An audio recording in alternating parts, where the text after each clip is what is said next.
Hello, everyone from St. John's, Newfoundland and Labrador. My name is Janet Herron, and I am an Alumni Engagement Officer at Memorial and your host for today's event. I hope you are all well and safe as we live through and move forward these very strange days. I'm here with Dr. Aimée Surprenant, Memorial University's Dean of Graduate Studies. She is also a professor in the Department of Psychology and an expert on the intersection of hearing and memory. She will be explaining how implicit bias affects us and others and what strategies we can employ to overcome it.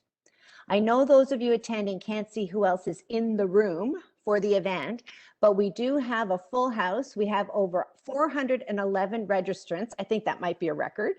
And right now we have over 151 attendees on our call. And considering for those of you here in St. John's, near St. John's, it's a beautiful sunny day. So I think that's fantastic numbers, and more are joining every second. So we're very happy about that. And today's event is being recorded.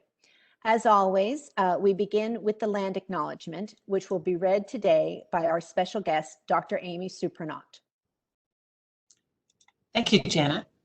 I would like to respectfully acknowledge that the lands on which St. John's campus is located are the ancestral homelands of the Beothuk, and the island of Newfoundland as the ancestral homelands of the Mi'kmaq and Beothuk.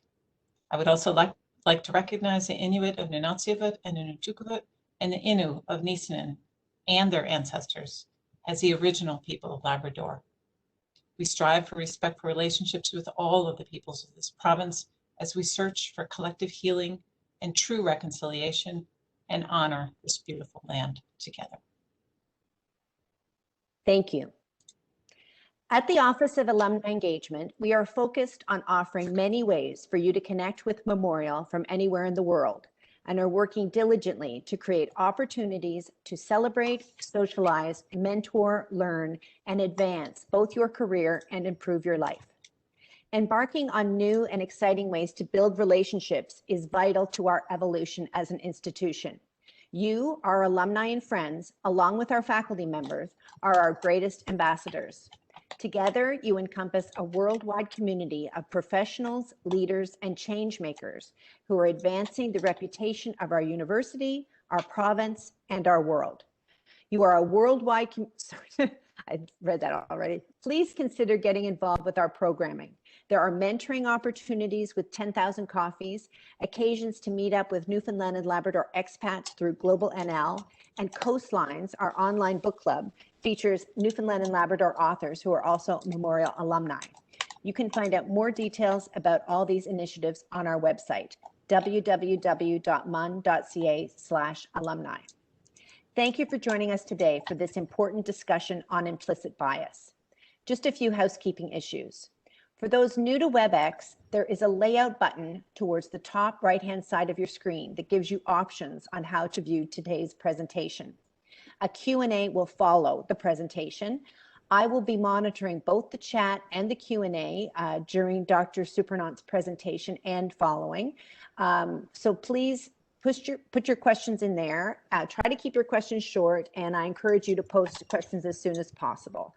We have a lot of people on the event, and we want to try to get to as many questions as possible, so don't leave them to the last minute.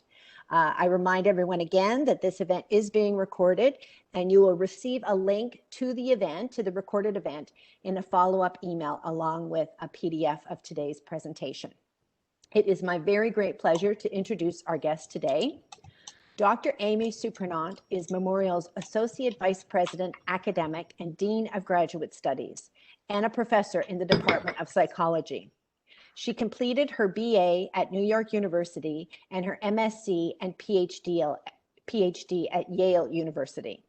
An expert in the intersection of auditory perception and memory, Dr. Surprenant is the co-author of 2 books, Human Memory, An Introduction to Research, Data, and Theory, and Principles of Memory. She has also authored, edited, and contributed to numerous book chapters, papers, publications, and other scholarly articles. She is a fellow of the Canadian Psychological Association and the Psychonomic Society. She is currently serving on the board of directors of the Canadian Association for Graduate Studies and the Northeastern Association of Graduate Schools. So now I will pass the presenter ball to Dr. Surprenant, and I am going to mute myself and stop my video, and she will begin the presentation. I'll just pop the presentation up as well. That's important.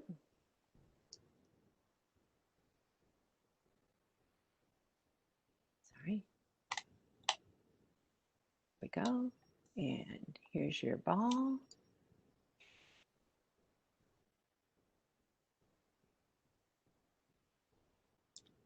Okay.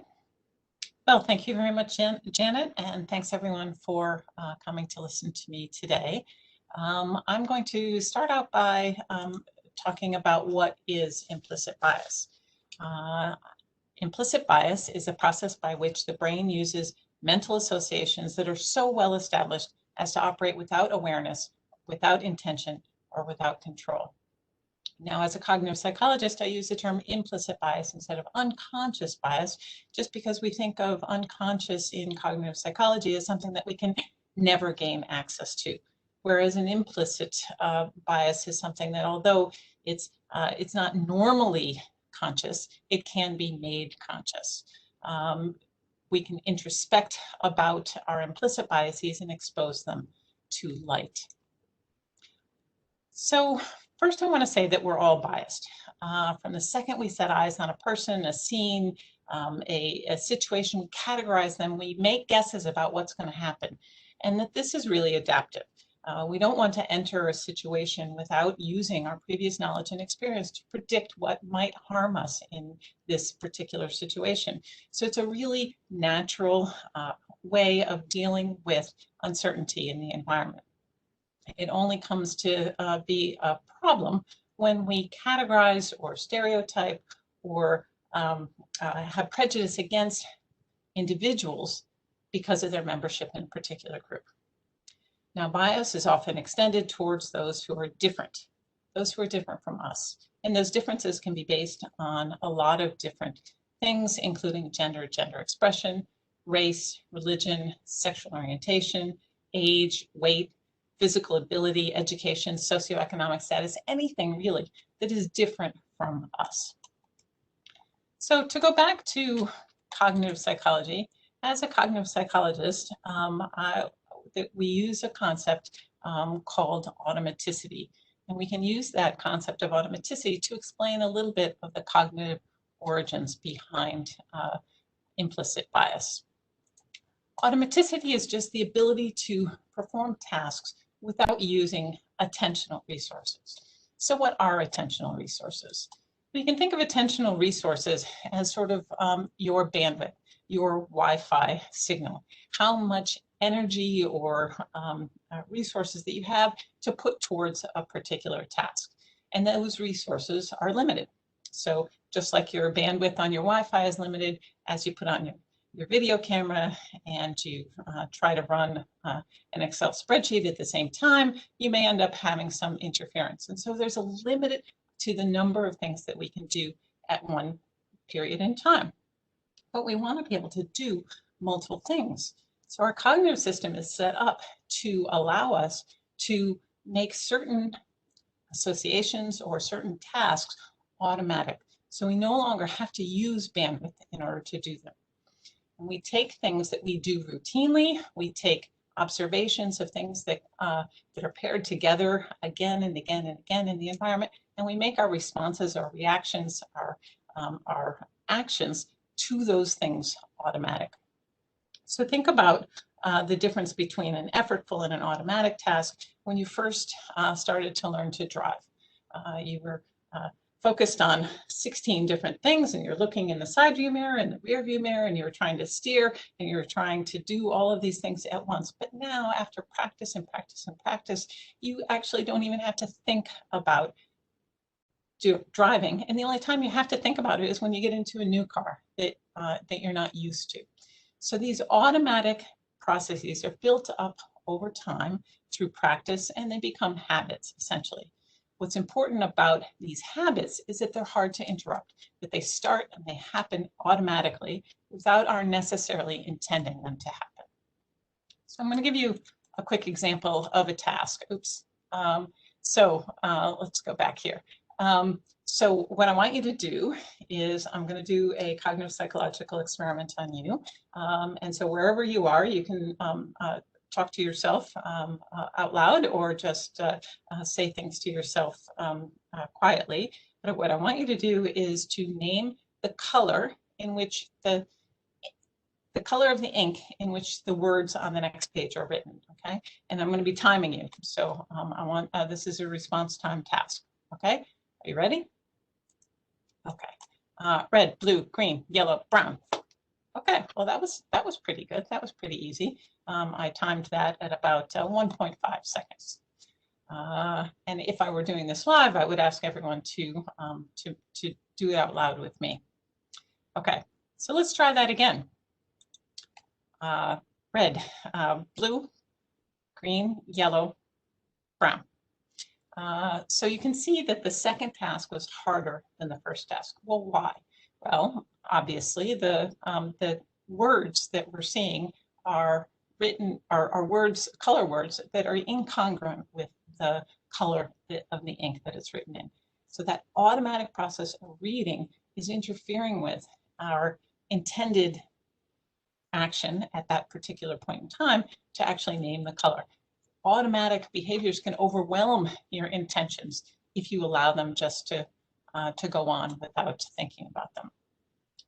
The ways in which we build up automatic processes is through practice.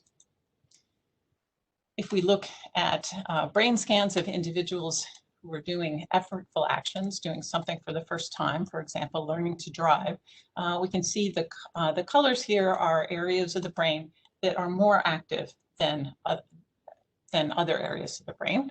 And we can see that in an effortful action, the first time you do something, there's activation all over the brain. However, through practice, after practice with the same very task, we see that, that very little of the brain is active. So this is embodying sort of that idea of bandwidth that I talked about earlier. So it's very adaptive. It's very natural to try to make as much of our responses to the environment automatic as we can, because it reduces the amount of bandwidth that we use at any point in time. However, this can be very harmful in certain social circumstances and in certain circumstances where we're evaluating and interacting with other people, because those associations that have been made might not be correct. So the associations are formed through practice. And so if I say peanut butter, you say jelly. Peanut butter and jelly go together. They are always paired together. They're associated with one another. So what happens when the associations, when the things that occur together in our environment are in fact paired together again and again? We start to associate one with the other. What we find is that through the media, through the movies and books and all of the experiences that we have, that we tend to associate certain groups with certain negative traits and other groups with certain positive traits. And you are continually exposed to these associations again and again throughout your life. And so through that implicit process, you tend to associate things together. So let me just give you an example of media bias. So on the left here, we've got George Zimmerman and Trayvon Martin. George Zimmerman was a man who shot and killed Trayvon Martin, who was just walking through his neighborhood holding a box of Skittles. When we look at the way that the media portrayed the perpetrator, George Zimmerman, he's got a smile and he's wearing a tie and a nice shirt, and how they portrayed the victim, Trayvon Martin, he's wearing a hoodie and has a threatening sort of expression. They could have chosen different pictures, but these are the ones that they chose. Similarly, here's a picture of a woman who was arrested for letting her child play in the park alone. and was arrested for child endangerment. This is the photo that they published in the newspaper. And on the right is a man who raped an unconscious woman in the alley. And they chose to portray this individual with his Stanford yearbook photo. And again, we get a pairing of certain groups and certain individuals with negative stereotypes and others with positive stereotypes, to the extent to which there's even a hashtag on Twitter called "If They Gunned Me Down," and people posted pictures of themselves and said, which one would the media choose? Which photo would they choose if someone else killed me?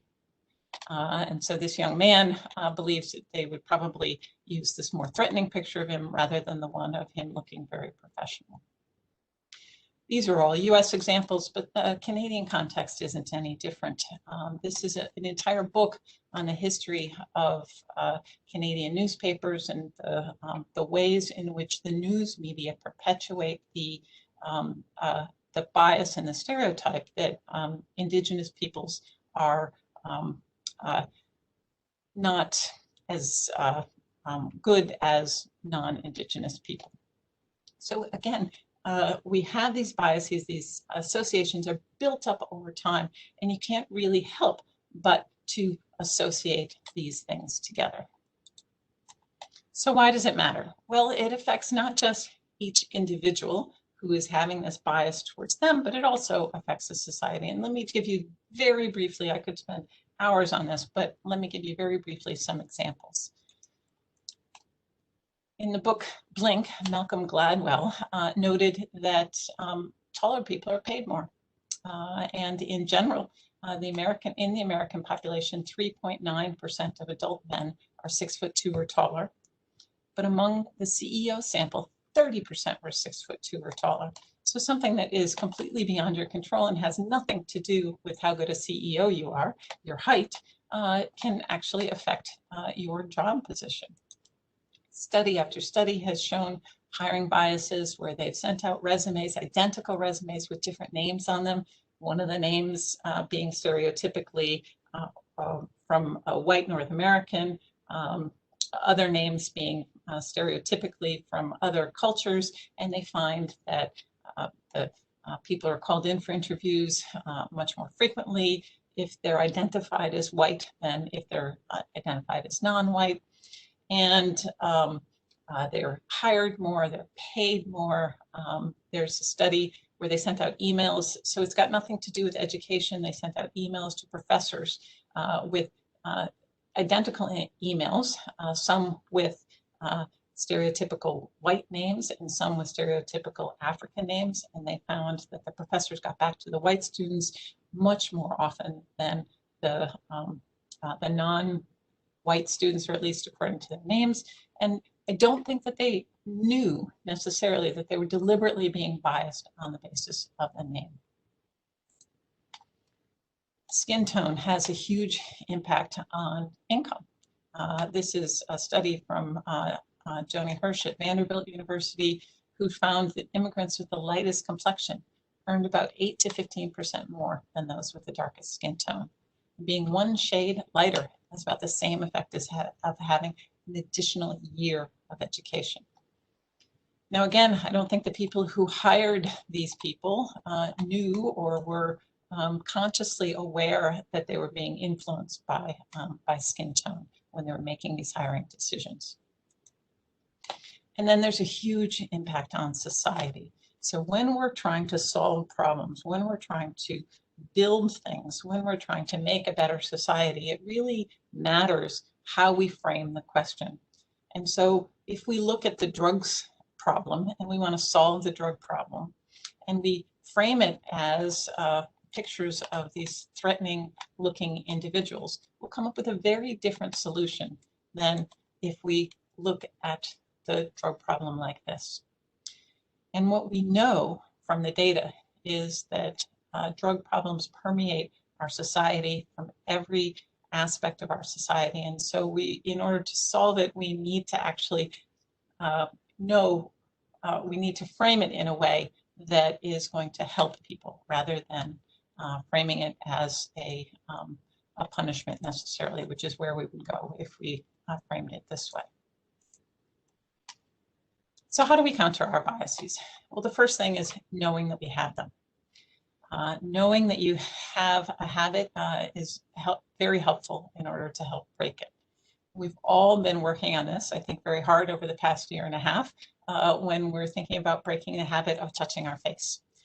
So I'm always rubbing my eyes. I have to try and break that habit. But in order to break that habit, I need to know that I'm doing it. So someone pointed out to me that I was rubbing my eyes and I had to say, oh no. So you have to recognize, you have to identify and name your biases. You don't have to put them on social media. You don't have to advertise them, but be honest with yourself and know what the biases that you have are. And then slow down, reflect. Before you make a decision, before you make an action, before you say something to someone, think about whether you are reacting to an implicit bias. And the only way to interrupt an automatic behavior is to slow down and to try and stop it in its tracks. Just like that little pause that you have when you go to rub your eyes. You need to stop and think about it. Form new associations. The best way to interrupt a habit is to form a different habit.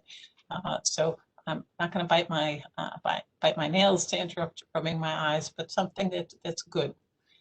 So form new associations and then practice those associations.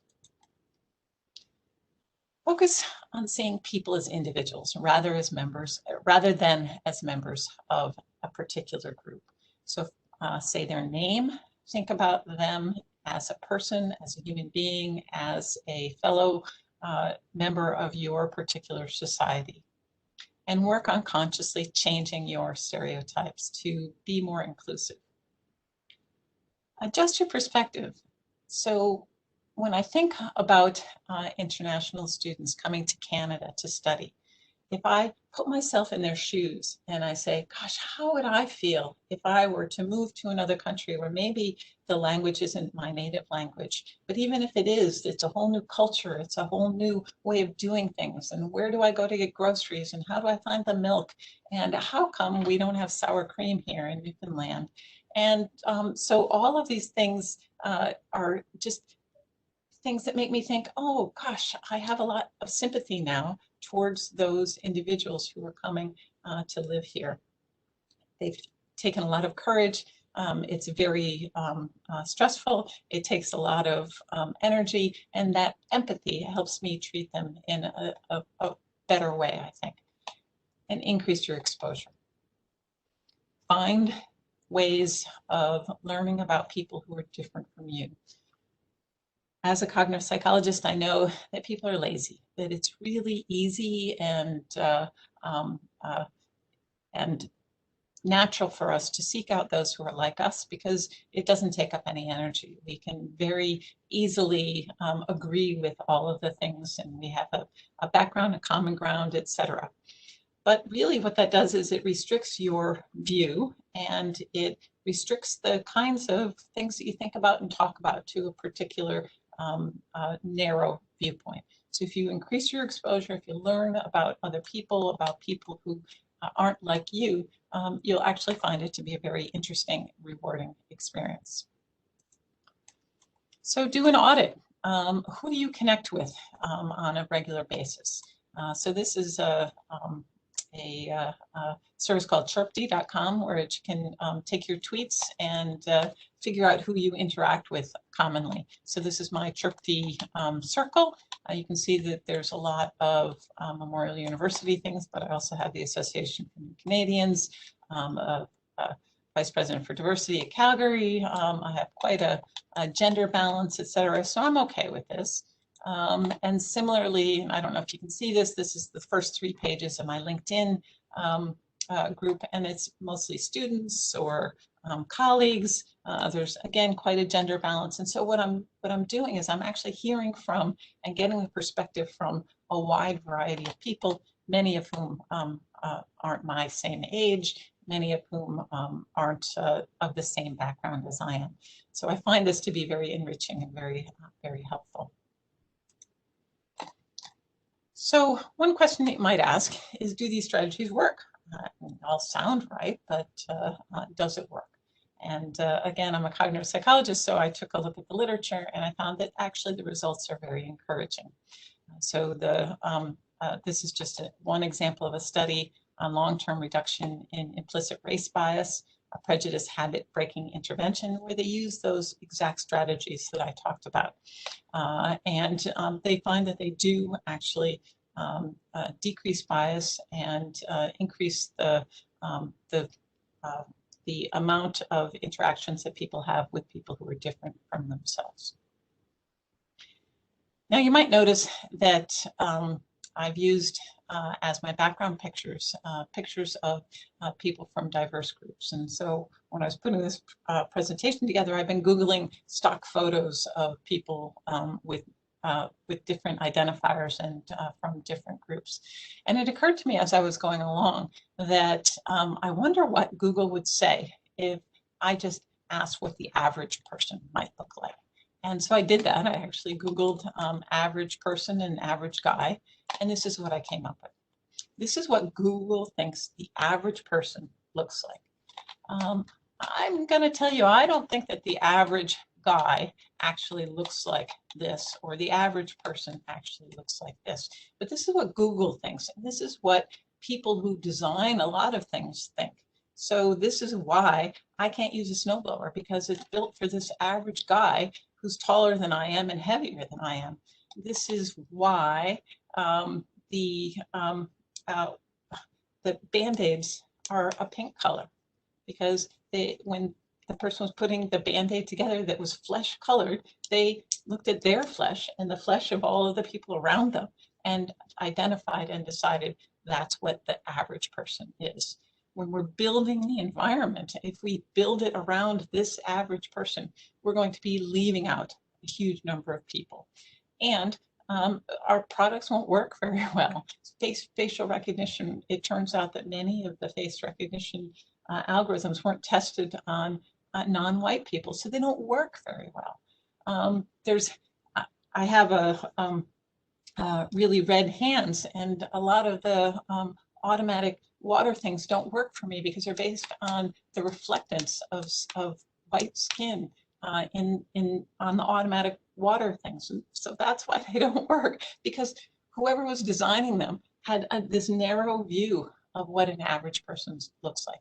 So when we're solving problems, we're looking for innovative solutions, and this is what we think of as average. And the only people in the room are people who think this way, then we're going to end up with not very good solutions to our problems.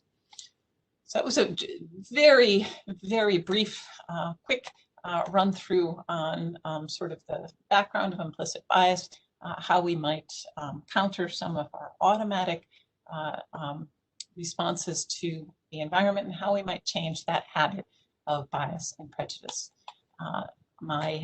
Please feel free to connect with me on email, Twitter, or LinkedIn, and thank you very much for your attention. I really appreciate it. And so I guess, Janet, we're going to open it up for questions. Yes, we are. Just 1 second. I just have to pop up a quick slide first. Huge thank you to Dr. Surprenant for that incredibly informative and important presentation. I'd like to thank quickly Johnson Insurance for their ongoing support of our professional and personal development series. And we are going to go to the Q&A now. I'm just going to take down these slides so that we can see Aimée, sorry, Dr. Surprenant. And sorry, I'll just do that really quickly. Start posting your questions, please, everybody. And we will get to you ASAP as soon as I get these slides down. So that was amazing. We were all saying wow in the chat about that, the average person. That is so shocking. That's still shocking. No other word for it. Sorry, this is taking so long. There we go. Okay. So I like to stack my layout to see you. Okay, now questions. Let me just go in here. Okay, here is a question from, I'm just copying the question. I have to copy the questions. Just give me 1 second. This is a great one for someone you know, I believe, Francesca, who wonders, I wonder if there have been any studies that look at whether we have different degrees / types of implicit bias when we operate in different languages. For example, I wonder if I have a certain bias when I'm in an Italian speaking environment or when I am in an English speaking environment. And she's not thinking about location necessarily, but about what language she uses with a certain group. Yeah, no, that's an absolutely excellent point, Francesca. And I don't know if there's any research on it, but I do know that there's a fair amount of research on bilingual people and how they are able to switch between languages depending on the very subtle social cues. So Francesca, my guess is that if you're with an Italian friend and you're speaking Italian and I were to walk up, even if I'm not part of the conversation, you'll switch to English if you want to include me. If you don't, then you'll continue with the Italian. So I know that there's a lot of social cues that are all automatically assessed by people in these environments. And so my guess is that you would find some interesting shifts in biases depending on what language you're speaking. It's really, it's certainly a shift in the common ground. And so I think, yeah, it's an excellent idea for a research project. Here's a question from Danny Dyer. Any suggestions for dealing with implicit bias when it comes to marking / grading? Yeah, now that's a really important question and it's a hard one, right? Because you know, the obvious thing to do would be to make it blind grading so that you don't look at the name when you're grading them. But sometimes that's not possible. I did often try to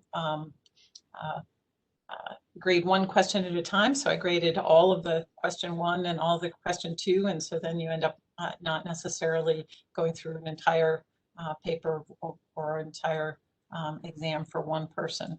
But the other part of it is just recognizing those biases.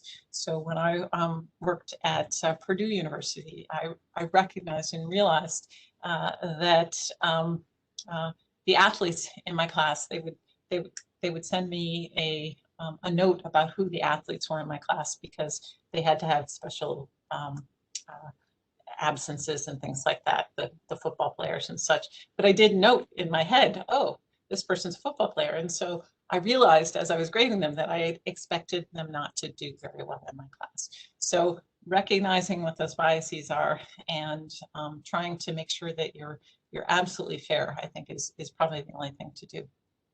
But it's absolutely the case that we have these biases.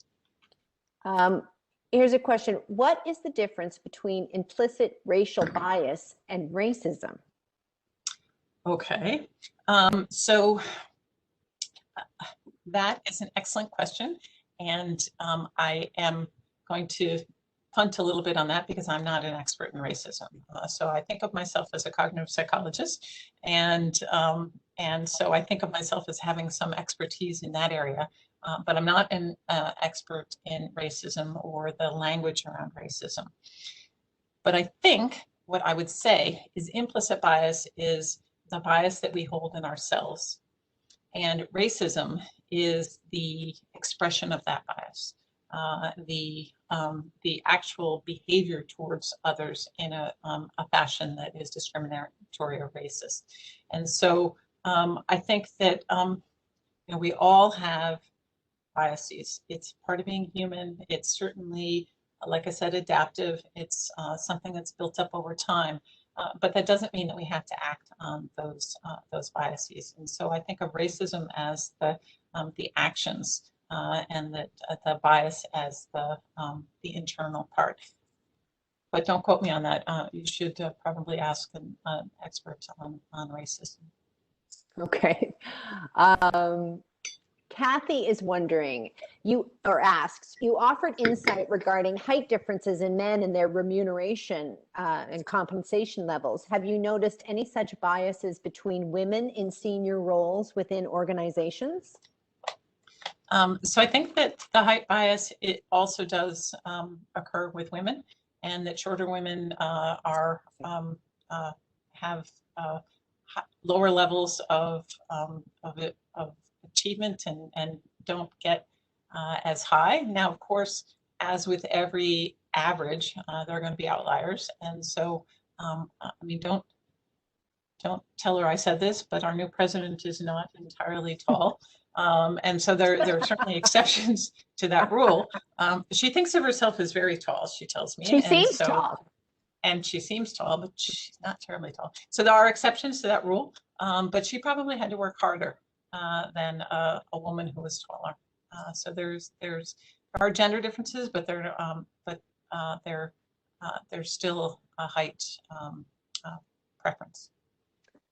Okay.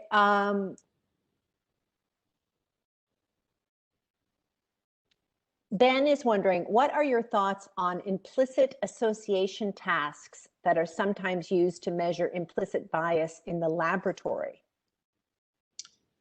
So there is something called the implicit association test, which was developed from Harvard University. Actually, one of the people who's on my dissertation committee is one of the developers, Mahzrin Banaji. I haven't kept up with the literature on it, and so I'm not sure how valid those measures are. They're certainly measuring some associations that we have between particular words and particular pictures, but I haven't kept up on the literature, so I'm not sure that those are thought of as terribly valid at this point. So most of the laboratory things are social psychology experiments where they give people a picture of someone and then have them interact with them, and they interact very differently depending on the picture. Okay. Paul is wondering, if we are actively pursuing an EDI policy, do we state this for reports? For example, quote, the committee members were chosen with an ethnic and gender balance. Also, at what point is this impossible? It seems that people can be stratified and grouped on an almost indefinite number of levels beyond race and gender. Yeah, no, it's a good question. Everything, it's contextual. So if you, excuse me, if you try to say which two things are similar, or actually which of these things don't go together, it really depends on the context. And so if you take me and Janet, you might say that we're very different. I've got an academic position. Janet has— You have a PhD. Beautiful long hair and all these other things. But if you took Janet and I and brought us to Japan, we'd be very similar. Okay? Mm-hmm. So it's the context that defines what difference is and what distinctiveness is and what different viewpoints are. And so you sort of have to decide, depending on the context, what sort of diversity that you need within a particular group. And yes, of course, you can find an infinite number of differences between me and Janet.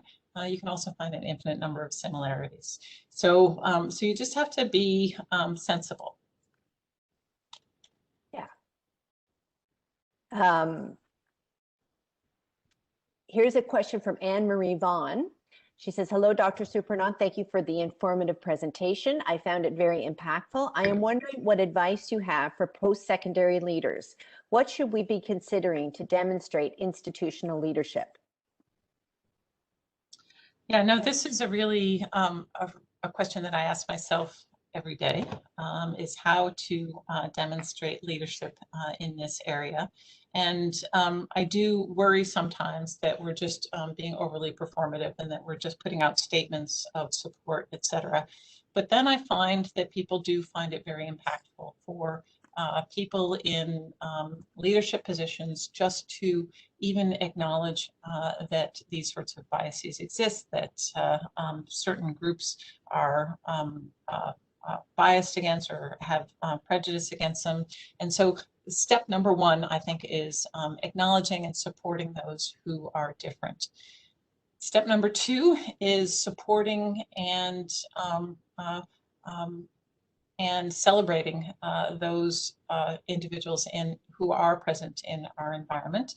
And so thinking about writing letters of support or working to put opportunities in the way of particular individuals who may not have normally gotten those opportunities. Mentoring and helping.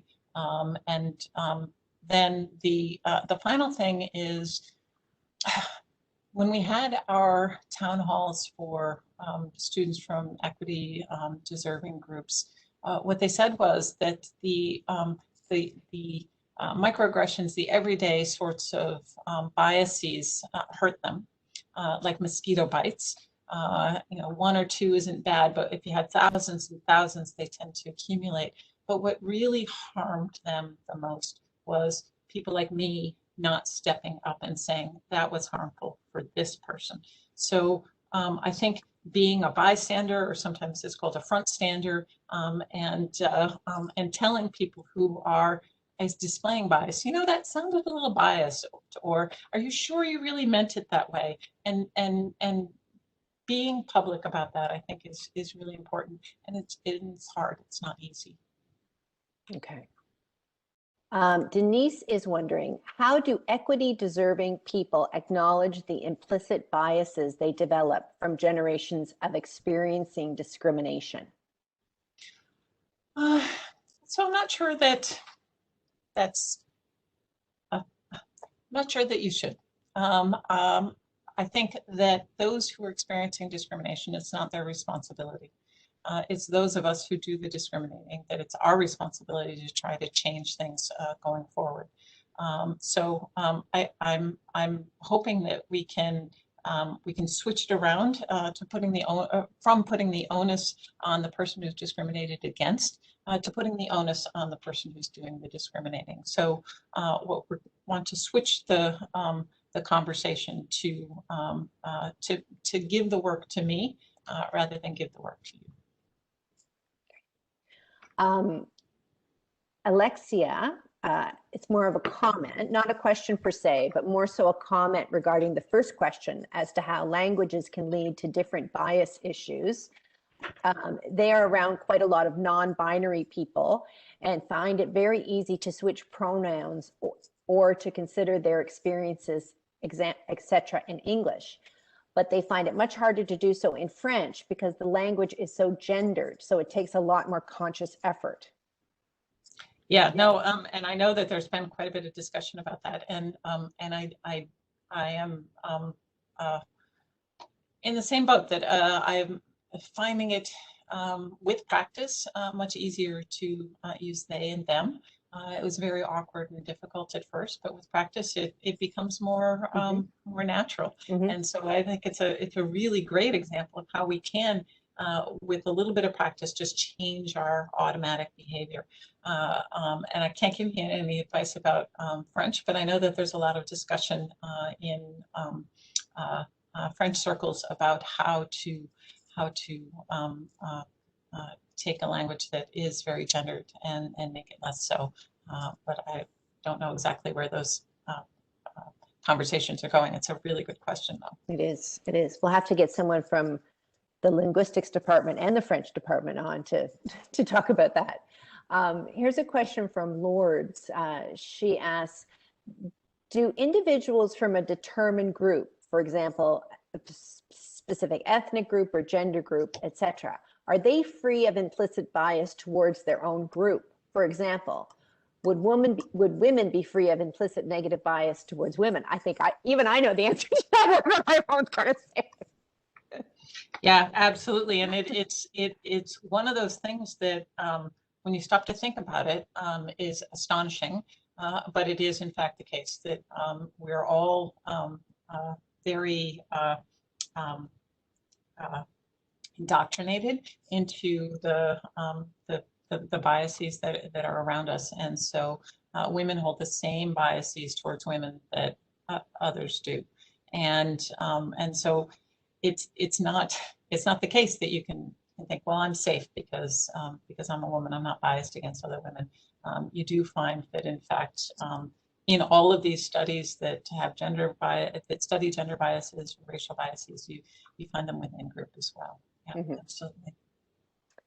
Here's a question from Penny Blackwood. She thanks you very much for your excellent presentation, but has a question. You noted that to break our habits and implicit biases, we need to first identify where we have biases. Can you provide suggested strategies for identifying those biases? Yeah. Yes. Yeah, absolutely. And I think that the internet is an amazing, great place. Taking a look at literature or movies from a different culture, you very quickly realize that when you're looking at a particular person that you expect them to behave in a particular way, and if they don't, you're surprised. So almost like trying to figure out where your surprise comes in, and then also to just observe your behavior every time you see a person. Say, okay, well, what do I think I know about that person just from seeing them? And you can just kind of go through it. I sometimes wonder, my husband keeps telling me that he's glad the fashion police aren't arresting people these days because I'm wearing a purple sweatshirt with a green sweatpants. And I often wonder what people think when they're driving by. Does this person, is she colorblind? So yeah, just trying to figure out what you assume about other people is I think step number one. Here's a question from Khalid. How is implicit bias acquired and when? So implicit bias is acquired through experience. And there are some really great studies. You probably almost have heard about them. So it's acquired from very early ages. And so you find probably 2-year-olds definitely are showing some gender biases based on their experiences. And so you'll find 2-year-olds who won't wear pink because it's a girl color. And that's almost, if you look at the products that are marketed towards very young children, you find quite a bias in those products depending on gender in particular. And so, yeah, it's a very young age, but it's constant throughout your life, which is why it's so difficult to break. Okay, here's a question from Chris Hibbs. Hello, Chris Hibbs. And Chris is wondering, would you recommend standard language employed to facilitate an open, would you recommend standard language employed to facilitate an open space at the beginning of classes, sessions, seminars, presentations, to allow for individuals to challenge potential biased behavior or language in that setting? Kind of like a disclaimer, I guess. Yeah. I mean, I think, I guess the worry that I have is that people are,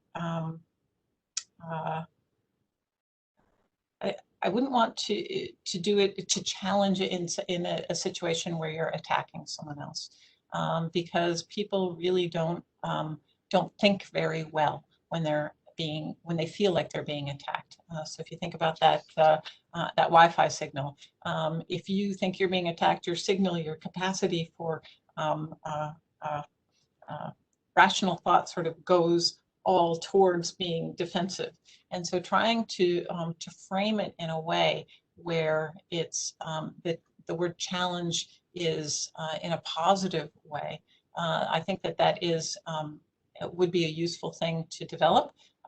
It's tricky and would need to be thought through quite quite deeply. And the way I would do that would be I would show it to a lot of different people and say, what's your reaction to this? Because my reaction might be very different from someone else's. Okay. We have one more question from Francesca again. So we're going to go back to Francesca if no one else has another question. Oh, here's another question pop up. But first we'll ask Francesca's. If we know someone is likely to have implicit bias against us because of certain reasons, for example, being a short person, etc., what can we do to try and change the way they see us? That's an excellent question. And I think that just like with the strategies that I'm talking about today, just telling them about implicit biases that that occur. Merely there are studies that show merely telling people that the resumes that they're getting are going to come from people with different names, and people tend to be biased one way or another when they look at those names, actually does change the behavior. And maybe because someone's watching them, but it may also be because they've made that bias conscious. We do have a question. It kind of is along the question we had earlier about racism, but I am going to ask it. Can you speak a little on biases towards Muslims? Canada likes to paint itself as being kind, welcoming, and equal to everyone. We know that is not true. I find Islamophobia is largely missing from a lot of these conversations. And you're absolutely right. We've certainly seen that tragically over the past couple of days. And if you were to redo the media bias slide that I had in terms of Muslims, you would find the same exact thing, right? So you would find that Muslims have been portrayed in the media in many different negative ways, and again, so it's that association of that group with negative things. And so in order to switch it, again, you need to, the only thing that can be done really is practice to change those associations, to give you enough positive examples that it overwhelms the negative examples. But I do see a question from Ron Glavine that I wanted to just talk very briefly. I don't know, is rivalry witnessed by fans with sporting events an example of implicit bias? Because I actually know a really good study on that. Oh. On hockey, unfortunately, it's football, American football. But yes, absolutely. So they gave fans of one team and fans of another team the exact same scenario clip where a referee was making a decision, and in one case the people where the call went against them were like, that ref was terrible, and the other people were like, that ref was great. So yes, absolutely, those implicit biases tend to come with an in-group, out-group. So if you're part of a group, you think of them as better than part of another group. And one final question from Linda. Do you think one of the barriers to doing your personal audit is fear of being considered a racist? Absolutely. Yep. Yeah. And I think that's where the conversations become difficult, because acknowledging that we're all biased means acknowledging that we're all at least a little bit racist from time to time. And that's hard to say. It's really hard to say for me to say out loud. And so yeah, I think the fear of that is real. Yeah. The other bit is I'm not suggesting that you run out and find a Black friend or a Jewish friend or something like that, just to increase your exposure to individuals of other groups. Now, before we wrap up, I'm just wondering, is there anything that you might have, any final thoughts on this that you would like to leave our audience with in particular? Well, what I'm really excited and pleased about is that these conversations are happening. And step number one, as I said, is just recognizing and realizing that these biases exist, and that as a community, we're concerned, and that we would like to be more inclusive, and we'd like to make sure that we treat people with respect and regardless of their background. And that, so I'm really excited and pleased that the conversations are starting. I'm hopeful for the future that we can make a difference. Well, that's a wonderful way to end things. And I would like to sincerely thank you, Dr. Surprenant, for your time and for teaching us about implicit bias. It's such an important conversation. And I'm sure we've all learned a lot today. And thanks to everyone for attending and for your great questions. If you enjoyed today's event, we do have a couple of upcoming events before the summer ends. We have a really fun panel tomorrow on the story behind the Come From Away musical. So if you go to the alumni website, you can find the event there and register. As I indicated earlier, this session has been recorded, and I will be sharing a link in an upcoming email. So please keep your eyes on your inbox, and you'll receive a PDF of this presentation with that follow-up email. So with that, we will wrap up, but thank you again, Dr. Surprenant. That was wonderful, and it was such an important conversation, and we're getting a lot of really positive feedback from people who attended, thanking you for your thoughts, and thank you so much. Okay, well, thank you for inviting me. I enjoyed it and I learned a lot.